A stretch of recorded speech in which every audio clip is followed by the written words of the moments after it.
O convidado do Breve História de hoje é um ex-judoca que quase foi para as Olimpíadas. Não foi.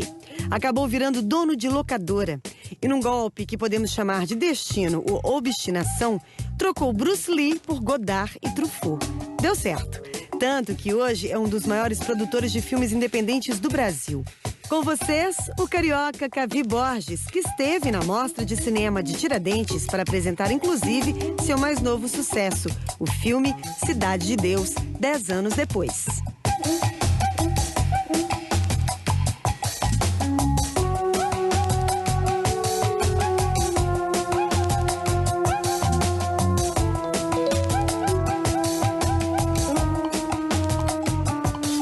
Ele é ex-atleta de judô. Mas sua paixão por cinema fez com que ele se enveredasse por outros caminhos. Meu entrevistado de hoje é o carioca Cavi Borges. Cavi, seja super bem-vindo ao Breve História. Obrigado pelo convite, uma honra. Eu falei carioca, mas você é diretor, produtor de filmes, aglutinador de dono pessoas, de locadora. Dono de locadora, né? Só não sou ator ainda. Cavi, eu falei que você é ex-atleta de judô. Eu queria que a gente começasse a sua história nesse ponto aí. Eu sei que você sonha ir para a Olimpíada. Como é que foi? Então, eu faço judô desde os 4 anos de idade. Aos 7 anos comecei a competir, lutar. E desde 11 anos de idade me tornei quase que profissional no judô. Já conheci mais de 40 países competindo, viajando e tal. E em 96 eu estava indicado para ir para as Olimpíadas de Atlanta.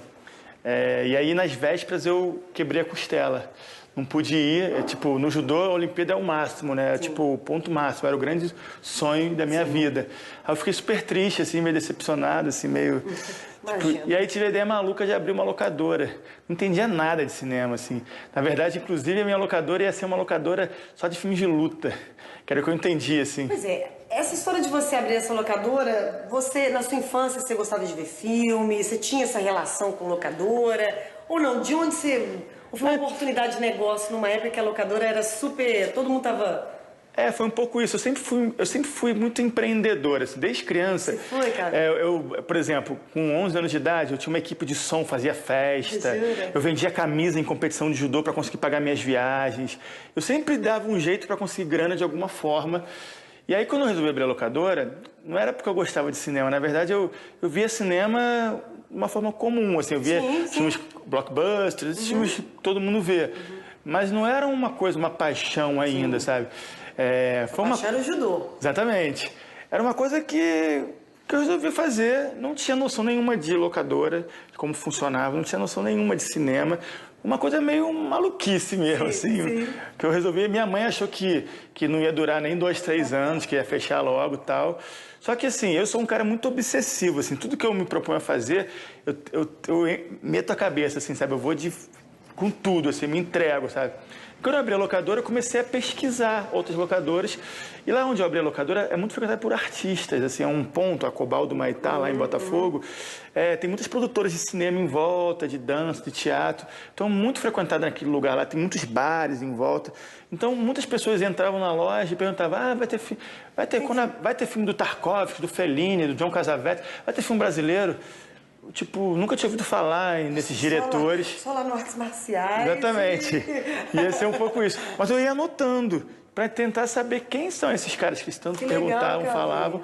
E comecei a perceber que a minha locadora de filmes de luta não ia dar muito certo mesmo. E que esse nicho de filme de arte, que a gente chama, né? Era uma coisa que estava precisando no Rio mais, sabe? Tinham poucos lugares com esse perfil. E aí eu comecei a perceber que se eu enveredasse para esse caminho, talvez a minha locadora pudesse durar um pouco mais de 2 anos. Lembro até que eu li uma matéria no jornal, acho que foi na Veja, não sei, que 90% dos negócios fecham em 5 anos. E aí o meu sonho era passar dos 5 anos, assim, se eu conseguir passar dos 5 anos, eu já vou estar vencendo as estatísticas, assim. E aí eu fui aprendendo a gostar de cinema e aprendendo a cinema com a própria locadora. Os clientes iam lá pedir os filmes, eu ia anotando, ia pesquisando, ia vendo, ia assistindo. Lembro que no início eu fui assistir uma mostra dos filmes do Truffaut, François Truffaut. Eu achava isso chatíssimos, lentos, preto e branco, assim, me incomodava. A minha referência sempre era esses filmes americanos, blockbusters, assim. Mas todo mundo achava maravilhoso. Então eu falei, cara, por que esse filme é maravilhoso? Eu não consigo entender. Sim. Por que eu acho tão chato, todo mundo acha tão maravilhoso? E comecei a insistir, sabe? Tipo, ia ver de novo o filme, ia ver outro filme do Truffaut, ia ver... Para tentar entender. E por que todo mundo achava maravilhoso? Depois que você viu tanto, então, que você consegue... Hoje em dia eu sou apaixonado. O Truffaut é um cara que fala do ser humano, né? Fala das relações do homem e mulher, uma coisa que é universal, né? E fala de uma forma, assim, muito bonita, até clássica, não é tão malucão quanto o Godard, assim, mas é um diretor, assim, que fala um pouco das relações humanas, assim, que é uma coisa que hoje em dia eu busco muito nos meus filmes, assim. E é um outro momento, né? Os anos 60, anos 70. Então, é um outro momento. Você tem que pensar também nisso também. Você não pode ver um filme do Truffaut e esperar ver um filme totalmente contemporâneo. Apesar de muitos assuntos que ele tratava naquela época, hoje em dia ainda são muito pertinentes ainda.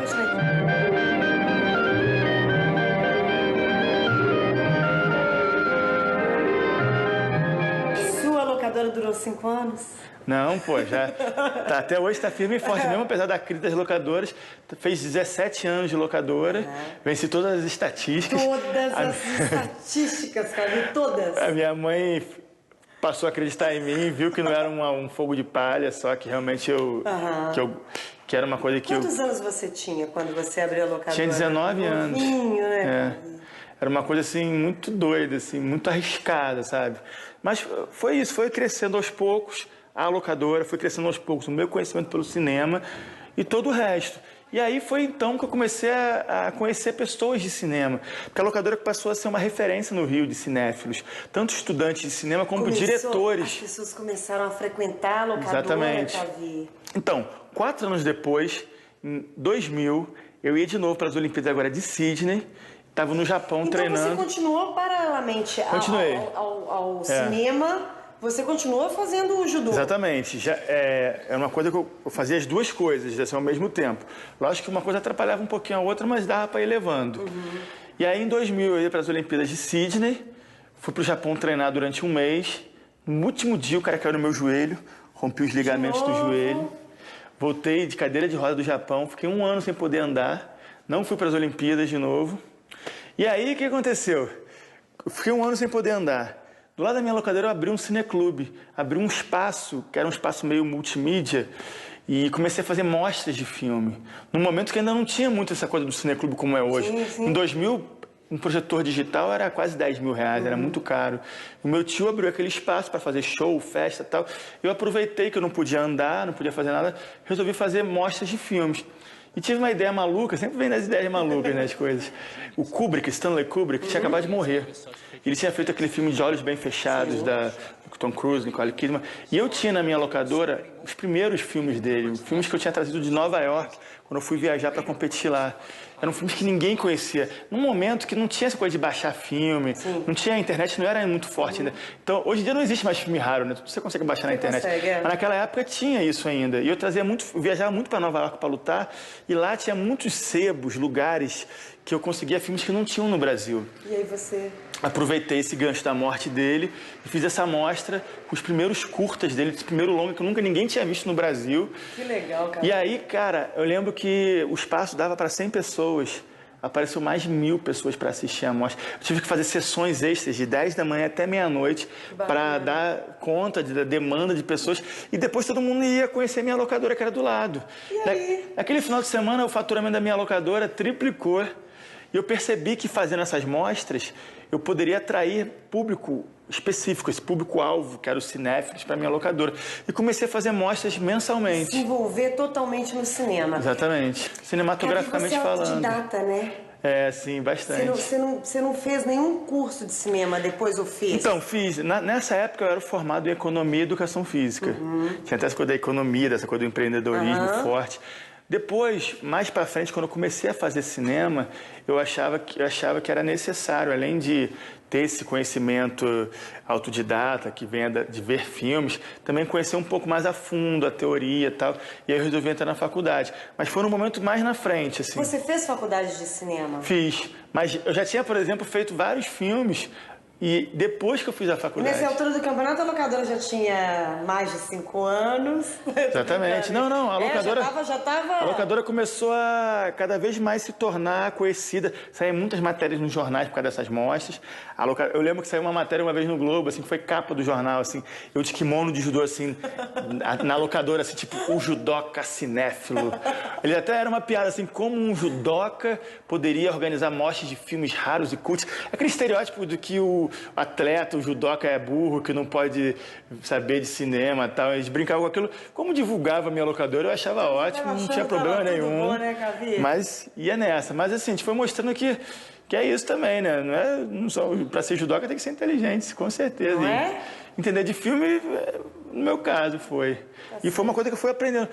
Tanto a gostar de filmes como fazer filmes também. Foi uma coisa que eu fui...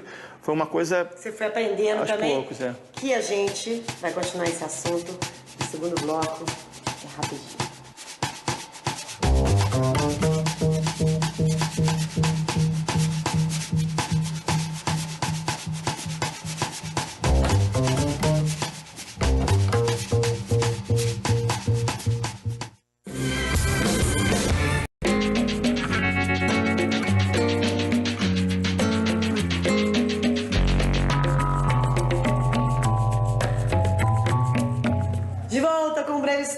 O entrevistado de hoje é o produtor, diretor carioca Cavi Borges, ex-atleta de judô. Cavi, a gente estava falando então que você era judô, abriu uma locadora, pesquisou sobre cinema, sua locadora virou um sucesso, você fez faculdade de cinema. Eu queria que você começasse a me falar agora como é que foi a sua ida para dirigir e produzir filmes. Então, foi assim. Na minha locadora era muito frequentada por estudantes de cinema. E aí eu comecei a namorar uma garota que estudava cinema na Estácio. E era engraçado que todos os filmes que ela fazia, os curtas, né, eram nos finais de semana à noite. Eu falei, pô, tá esquisito isso, né? Vou lá ver que história é essa. E comecei a ir, junto com ela, assistir as filmagens. E aí eu ficava lá observando, aí precisava, pô, tem alguém que possa parar o trânsito ali? Ah, eu ajudo. Aí ela, tem alguém que pode segurar aqui o isopor aqui para refletir a luz? Ah, deixa que eu faço. Ah, eu comecei sem querer e ajudando ali, participar ali de uma filmagem, de outra. Ah, por exemplo, precisavam de comida pro set. Aí eu conseguia nos restaurantes ali em volta da minha locadora. Precisavam de ver filmes para usar como referência dos personagens, dos atores. Aí eu emprestava. Sem querer, quando eu vi, eu estava produzindo curtas, ajudando a galera a produzir curtas. E aí viajei para o Japão, para uma competição de judô, trouxe uma câmera digital, que ninguém tinha na época, e comecei a emprestar para as pessoas fazerem filmes. E quando eu vi, eu estava produzindo curta-metragem. E produzi e ajudei de muitas pessoas da galera que estava começando, né? E aí um dia, no bar, assim, lá nos bares próximos da minha locadora de noite, eu contei uma história que aconteceu comigo. Eu estava correndo, fazendo preparação física nas Paineiras, que é o Morro do Cristo Redentor, e um carro começou a me perseguir, assim.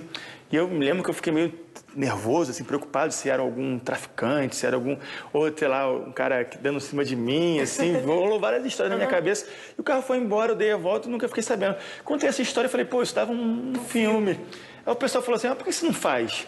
Eu falei, cara, mas eu não sei nem mexer em câmera. Como é que eu vou fazer um filme? Ele falou, não precisa saber mexer em câmera para fazer um filme. Ó, tem esse cara aqui que é o fotógrafo, que vai te ajudar. Tem esse cara aqui que é o diretor de arte, que vai te ajudar na arte. Tem esse cara aqui que é a figurinista. Você só precisa contar pra gente a história que você quer falar e a gente te ajuda a fazer. E a grande maioria ali eu já tinha ajudado a fazer os filmes dele. Então foi tipo uma retribuição de favor, assim.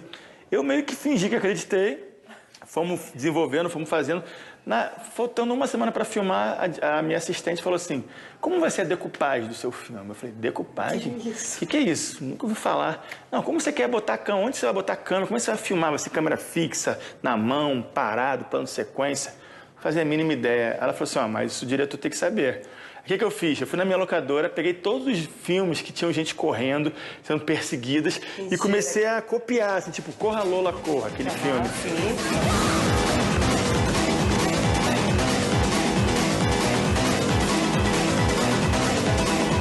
Tem esse plano que ela tá correndo, eu quero começar com esse plano aqui. Encurralado do Spielberg. Tem esse plano do carro perseguindo, eu quero esse plano aqui. Então eu decupei o meu filme de acordo com os outros filmes que você tinha na sua locadora. Exatamente, foi uma coisa instintiva. Nessa época eu ainda não tinha feito faculdade de cinema, entendeu? Sim. Aí fiz o filme.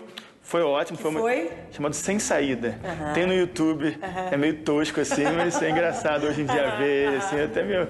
Não tenho vergonha, não, mas é um filme que tá lá, assim, valeu, assim, como experiência.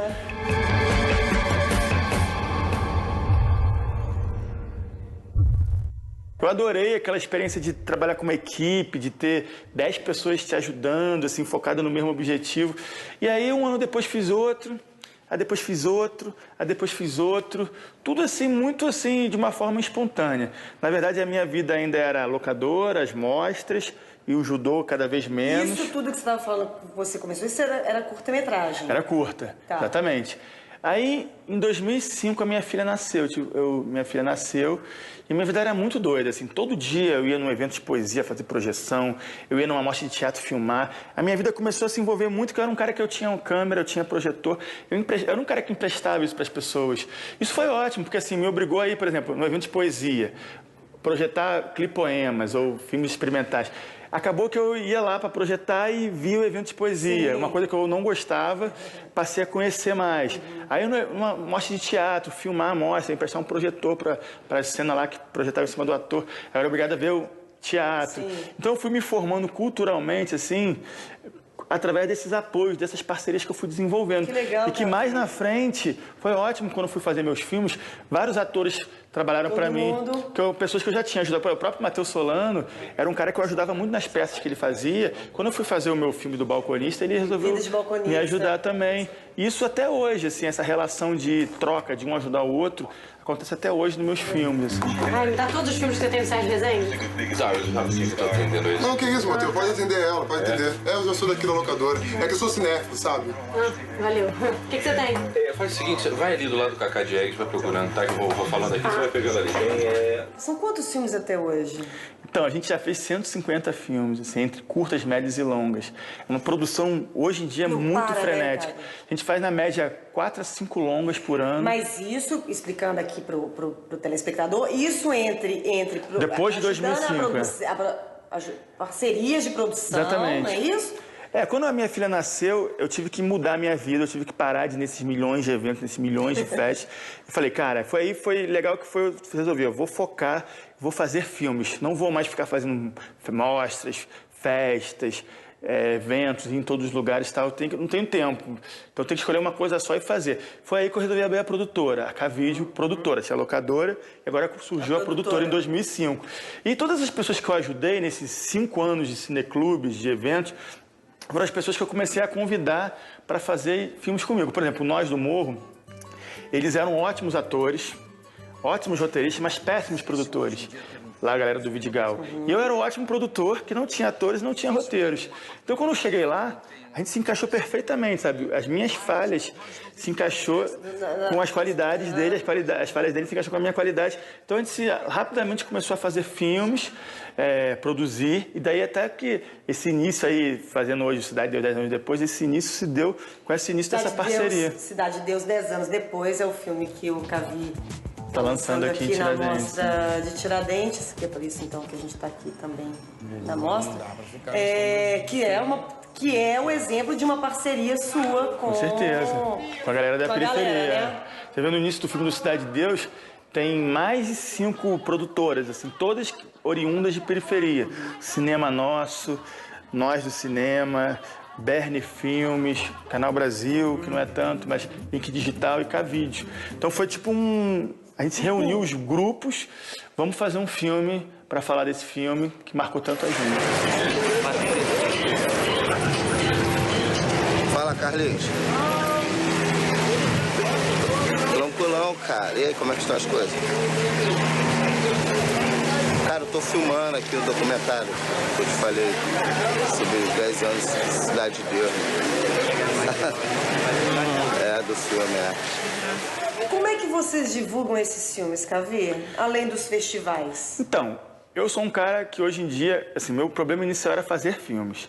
Conseguir desenvolver esse método de produção. Agora, meu objetivo é como fazer esses filmes chegar às pessoas, que é o caminho que eu estou seguindo agora. Eu estou abrindo uma distribuidora chamada Livres, estou estudando muito essa coisa da internet, inclusive o Cidade de Deus 10 anos depois. A gente pensa muito em lançar ele internacionalmente pelo iTunes, que é uma nova forma de você...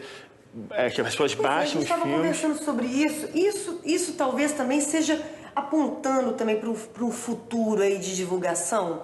Porque você pensar que você vai divulgar um filme para 150 países pela internet, se fosse pelo método tradicional... Teria que ter muito dinheiro, muito tempo e muita estrutura para fazer isso. Não é o nosso caso. Então, eu enxergo muito que a internet vai ser um importantíssimo instrumento para essa galera de cinema independente, sabe? Porque você tem um nicho, tem as pessoas que gostam desses filmes, mas você tem que achar essas pessoas. E no mundo inteiro tem isso. Então você, às vezes, botando na internet, você consegue alcançar esses grupos rapidamente em vários lugares do mundo. E talvez, por exemplo, esses filmes não sejam filmes para estrear no cinema, não sei. Eu acho que futuramente eu fico pensando muito que o cinema é quase que um evento, filme-evento. Filmes que não sejam filmes-eventos vão ter outros caminhos, como a internet, como a TV, agora com essa nova lei da TV paga, que obriga as produtoras independentes a produzirem filmes para os canais. Eu tenho vendido meus filmes para muitos canais lá do Rio. Tem sido uma ótima forma de escoamento de produção. Então, assim, eu estou sempre antenado, estou sempre participando de debates, de palestras. Aqui no Tiradentes, por exemplo, tem muitos debates sobre esses assuntos, sobre essas novas formas de pensar a produção, a distribuição.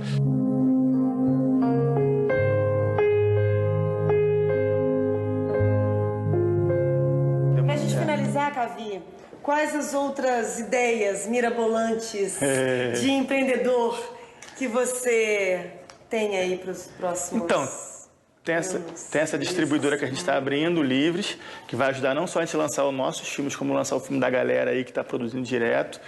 Tem esses filmes todos que eu estou fazendo, a gente está com vários filmes novos já prontos. Quem quiser ver seus filmes? Então, pode ir no YouTube. Tenho mais de 300 curtinhas, vídeos, videodances, videoclipes lá, Caviboss ou Cavídeo. Eu estou abrindo um site agora que vai dar para ver toda a obra da Cavídeo. Os canais de televisão aí, vários aí, que você independentes, passando filmes. Tem os festivais, em breve vai estar no iTunes. Então assim, com certeza vai ter algum... Para quem começou lá com a locadora... Porque estava sem ideias, né? Sem ideias, estímulos. Porque não estava indo para a Olimpíada. Parabéns. Obrigado pela oportunidade de falar do meu trabalho.